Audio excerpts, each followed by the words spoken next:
അവശത വരുമ്പോ ഞങ്ങൾ ഏതെങ്കിലും അനാഥാലയത്തിൽ പോയി ജീവിച്ചോളാം. മക്കൾക്കൊരിക്കലും ഭാരമാവാൻ ഈ അച്ഛനും അമ്മയും നിൽക്കില്ല.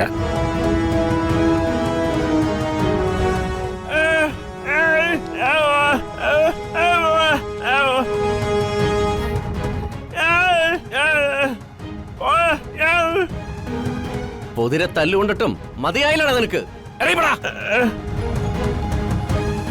മനോജെ, അനാഥാലയത്തിൽ പോകുന്ന കാര്യമൊന്നും നടക്കുന്ന കാര്യമല്ല.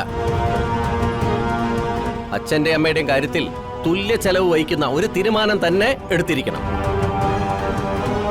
എന്റെ കാര്യത്തിൽ തീരുമാനങ്ങൾ എടുക്കുന്ന ഹരിതയാ. അവളോട് ചോദിച്ചിട്ട് എന്ത് വേണമെന്ന് വെച്ചാൽ ചെയ്യാം.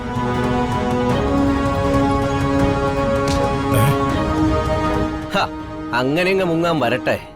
അച്ഛന്റെ പെൻഷൻ കിട്ടിയ പണം ഒറ്റയ്ക്ക് അനുഭവിച്ചവനല്ലേ നീയ്? ഇനി അങ്ങോട്ടുള്ള ഇവരുടെ കാര്യത്തിൽ പകുതി ചെലവ് നീ വഹിച്ചേ മതിയാവൂ. അത് സമ്മതിക്കാതെ നീ ഇവിടെ നിന്ന് ഒരടി പോലും ചലിക്കില്ല.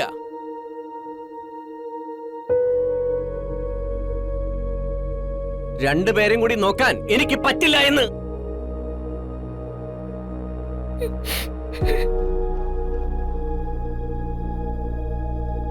അങ്ങനെയാണെങ്കിൽ ഒരു കാര്യം ചെയ്യാം, അമ്മയെ കൂടെ ഞാൻ കൊണ്ടുപോവാം.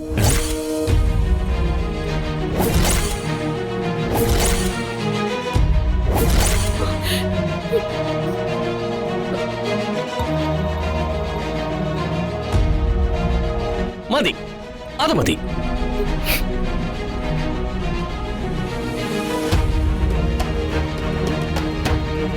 എങ്കിൽ പിന്നെ കൈയോടെ പിടിച്ചിറക്കി കൊണ്ടുപോയിക്കോ.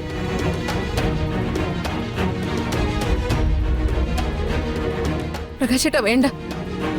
വയസ്സുകാലത്ത് അച്ഛനും അമ്മയും തമ്മിൽ വേർപിരിക്കരുത്.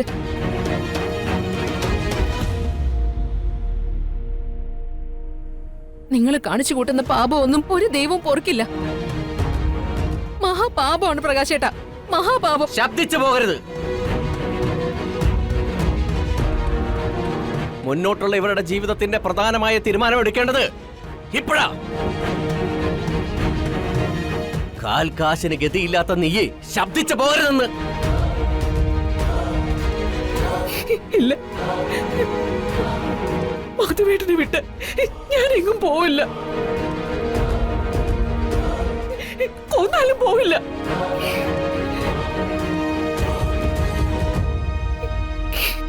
പോനെ, ഇത് കുറച്ച് കൂടി പോയടാ.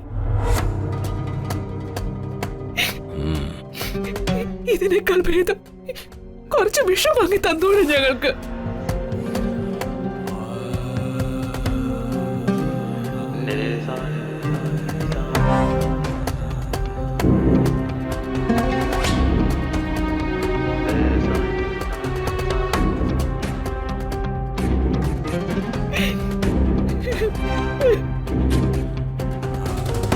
ചന്ദ്രു,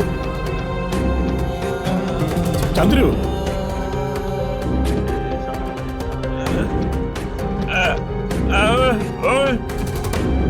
മാനത്തെ കൊട്ടാ